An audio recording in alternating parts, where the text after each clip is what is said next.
Hello, my dear students.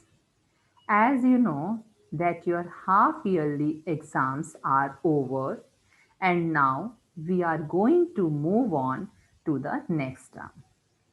I am Poonam Gupta, your moral science teacher is going to explain you lesson number 7, dignity of labor. Dignity of labor means that all occupations, whether involving intellect or physical labor, deserves equal respect and dignity. No job is superior or inferior. Any task done with honesty deserves respect. For a nation to progress, the people need to be laborious. We should not be over dependent on technology or other people for our work. We should learn to do the basic tasks by ourselves. It often happens that when people get more qualified, they feel doing manual labor is beneath their dignity and often look upon farmers, traders, and ordinary labor with disrespect. A job of farmer is as important as an employee in a multinational company. He is feeding his country. Now, we will discuss the story given in your book.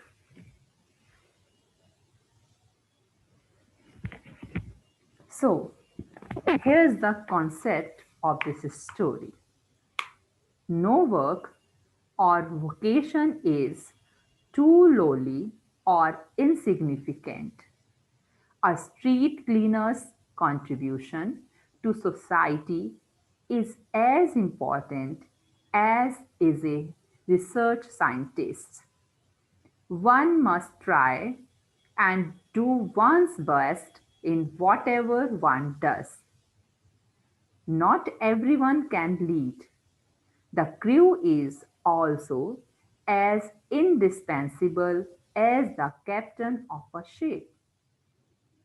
It is when each of us performs our designated task well that the community, the society, and the nation progresses and flourishes. It was not by gold or by silver, but by labor that all wealth of the world was originally purchased. So, overview of this story is: should one live by one's own labor and be contented with its fruits, or depend on what others do and produce? This parable, written by Leo Tolstoy, takes us back to the time when land and its produce was free for everyone. Here is how. So now this is the story. One day, some children found in a ravine a thing shaped like a grain of corn, but as big as a hen's egg. A traveler bought it from the children for a penny and sold it to the king, for it was a thing of curiosity. The king, unable to make it out, called his wise council and asked them what it was. They pondered but could not identify it. Then one day a hen pecked at it as it lay on a window sill, till it made a hole in it, and then everyone saw that it was a grain. The wise man told the king so, and he was much surprised to see a corn of such size. He ordered the man to find out where such grain grew. The wise man returned after some days and said, "We can't give you an answer. There is no such thing mentioned in our books. You will have to ask the peasants. Perhaps some of them may know about it." So the king gave the order for a very old peasant to be brought to him, and his servants found such a man and presented him before the king. The man was old and bent with age, and pale and toothless. He could just manage to walk with the help of two crutches. The man was shown the grain. "Can you tell us, old man, where such a grain as this grew?" the king asked. The old man could hear with great difficulty and finally replied, "No, I never sowed or reaped any such. We always saw corn of the same small size that they are now. But you might ask my father. He may have known of such grain," he suggested. The old man's father was summoned, and he came walking with one crutch. He was asked the same question, though he was a bit hard of hearing. He could still hear better than his son. "No," he replied, "I haven't seen a grain of such size in my lifetime. But my father might know something about it," he said. So the old man's father was summoned. He entered walking easily and needed no crutches. His hearing was good and he spoke clearly. "It is long since I saw such a fine grain," he declared, holding it in his hand. "Tell me, when and where did such corn grow? Have you ever sown, reaped, or bought any such grain in your lifetime?"